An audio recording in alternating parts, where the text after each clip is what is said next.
Over the past 100 years, there have been 6 attempts to create a universal healthcare system in the United States.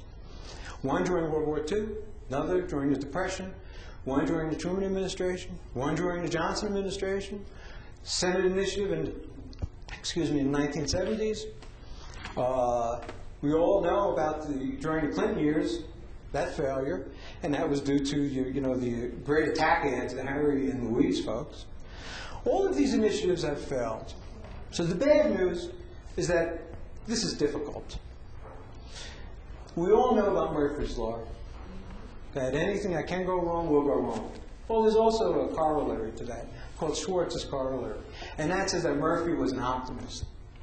And this is what we're faced with in moving a single-payer universal access system into the forefront of America's consciousness. You say to yourself, why? Why did all these initiatives not be able to do it? I mean, God, it makes sense. Well, the reason is that we believe that it was poor timing, that the pressure on the public is not as great as it is today, that the historical barriers, the state and federal regulatory issue, we feel now can be overcome.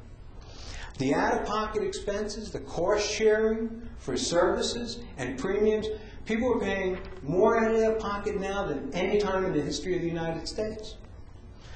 The number of uninsured is higher now as a number of people than any time in the history of the United States. As a percentage, it's a little less than the 1990s, but the population grew. So actually the number of uninsured is higher. And let's not forget the special interests. We've worked on a strategy to deal with them, and we think we might be able to neutralize them fairly well. As far as we're concerned, the most significant barrier and reason why we don't have a universal access single-payer system is the special interest groups. Mind you, these are groups that are financially feeding off the existing healthcare financing system.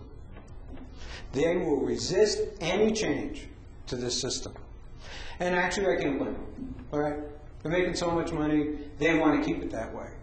For a universal access single-payer system to be accepted would mean that everybody in the health insurance industry has to get a pay cut.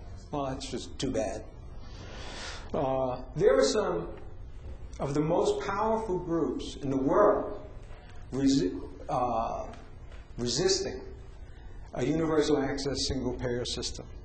This has concept implications in relationship to funding an initiative like this.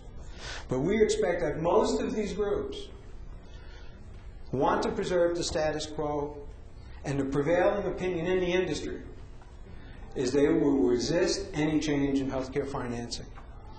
Now, who are these groups? Well, we've got the HMOs, especially the for-profit HMOs, with their Association of American Health Plans. We've got the health insurers and the Health Insurance Association of America. We've got numerous and sundry managed care groups, PPOs, pharmacy benefit management companies. We've got TPAs, third-party administrators. We've got regulators and politicians on the state and federal level. Now, this type of initiative puts politicians in a very difficult situation. I believe that politicians really want to give their constituents what the constituents want. But the other side of the equation is that the politicians need the special interest in order to fund their campaigns so they can get reelected. So what we really want to do, the best case for an initiative like this is to keep the politicians neutral, not take any side. The providers, the physicians in the hospitals, will resist changes in the financing formula. The AMA, the American Hospital Association, pharmaceutical companies, insurance brokers, agents, healthcare consultants, lobbyists, investment bankers, and again, the list goes on and on. I'll tell you one thing. The healthcare delivery and insurance lobbyists make the gun lobbyists look like minor league players. These people are powerful folks, both financially and politically. But the way I feel is that if a group of committed patriots can defeat the most powerful country in the world, then I guess we have the advantage. Remember the American Revolution?